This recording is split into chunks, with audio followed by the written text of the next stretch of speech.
Si vous êtes un parent, vous avez sûrement déjà vécu ceci. Comment s'est passée ta journée, Elika? Très bien. Ok, qu'est-ce que tu as fait à la garderie aujourd'hui? C'est joué. Et quoi d'autre? Je ne sais pas. Il est tout à fait normal et même souhaitable en tant que parent de vouloir savoir si notre enfant a passé une bonne journée à la garderie, à l'école ou au camp de jour. Mais pas toujours évident de lui tirer les vers du nez et de l'amener à élaborer en mettant de la chair autour de l'os.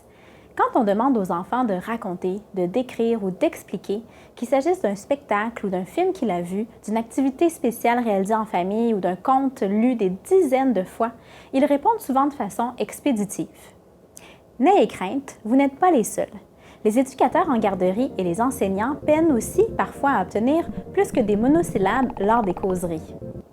Alors, comment on fait pour amener notre enfant à élaborer et raconter sa journée? Voici 5 trucs.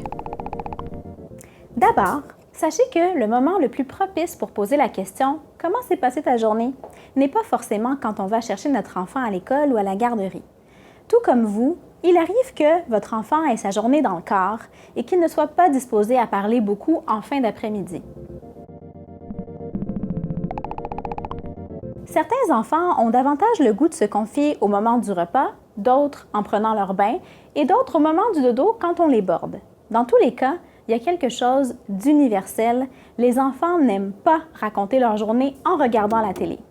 Arrangez-vous idéalement pour ne pas leur poser la question quand la télévision est allumée ou quand ils s'amusent avec votre téléphone ou votre tablette. Comment s'est passée ta journée, Elika, aujourd'hui?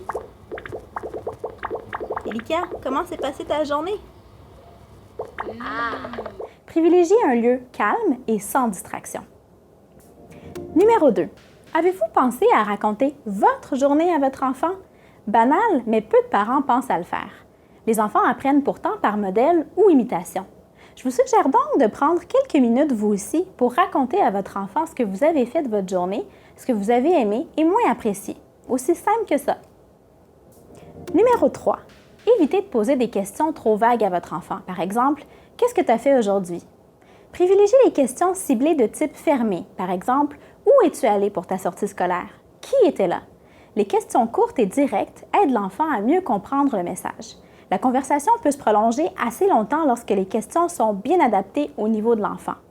Quand une question est trop difficile, proposez un choix de réponse. Par exemple, « Vous êtes allé au parc ou vous êtes resté à la garderie? Est-ce que tu t'es balancé ou t'as glissé? » Qu'est-ce qui s'est passé, Elika, quand on est allé au zoo? Quels animaux t'as vus? J'ai vu des pandas, des singes et des perroquets. Ah ouais? Et qu'est-ce que t'as donné à manger aux singes? Numéro 4. N'hésitez pas à sortir des sentiers battus lorsque vous poserez des questions à votre enfant pour savoir comment s'est passée sa journée. Plutôt que l'éternelle question « Comment s'est passée ta journée?», d'autres questions peuvent donner suite à des conversations plutôt intéressantes et des réponses assez comiques de la part des enfants. Elika, qu'est-ce qui t'a fait le plus plaisir aujourd'hui? C'est quand que Kinder a arrêté de pleurer parce que ça me cassait les oreilles. C'est qui le garçon ou la fille le plus drôle dans ta classe? Et pourquoi il ou elle te fait rire? Si un vaisseau spatial enlevait quelqu'un dans ta classe, tu voudrais que ce soit qui? Les questions comme celle du vaisseau spatial vous permettent de découvrir parfois des problèmes que vous ignoriez. Numéro 5. Les livres d'histoire sont des outils précieux pour stimuler le langage des enfants. Quand vous lisez un livre ou une page, demandez ensuite à votre enfant de raconter dans ses propres mots ce qui vient de se passer en lui donnant une structure. Qui, quoi, quand, où. Servez-vous des images du livre pour faciliter le rappel. Vous pouvez aussi lui suggérer de jouer la scène ou de la mimer. Et une fois la lecture terminée, aidez-le à faire un rappel de récit à l'aide des différents éléments de l'histoire avec un support visuel au besoin. Quand se déroulait l'histoire? Donc, à quelle saison ou quel moment dans la journée? Qui étaient les personnages ou les protagonistes dans l'histoire? À quel endroit se déroulait l'histoire? Que voulait faire ou obtenir le personnage et quel était le problème? Quelles ont été les solutions essayées par le personnage pour résoudre son problème? Et est-ce que l'histoire terminait bien ou mal et pourquoi? Il existe aussi plusieurs jeux sur le marché pour travailler les habiletés conversationnelles ou développer le discours narratif. On peut penser par exemple au jeu aux éditions Ravensburger qui s'appelle Tell a Story. En grandissant, les enfants deviennent parfois plus réticents à raconter ce qu'ils vivent. Mais ça vaut quand même la peine de trouver le moyen de communiquer avec eux.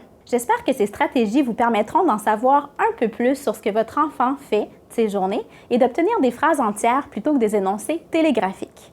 Pour en savoir plus sur le sujet, visitez notre site web www.cliniqueproaction.com.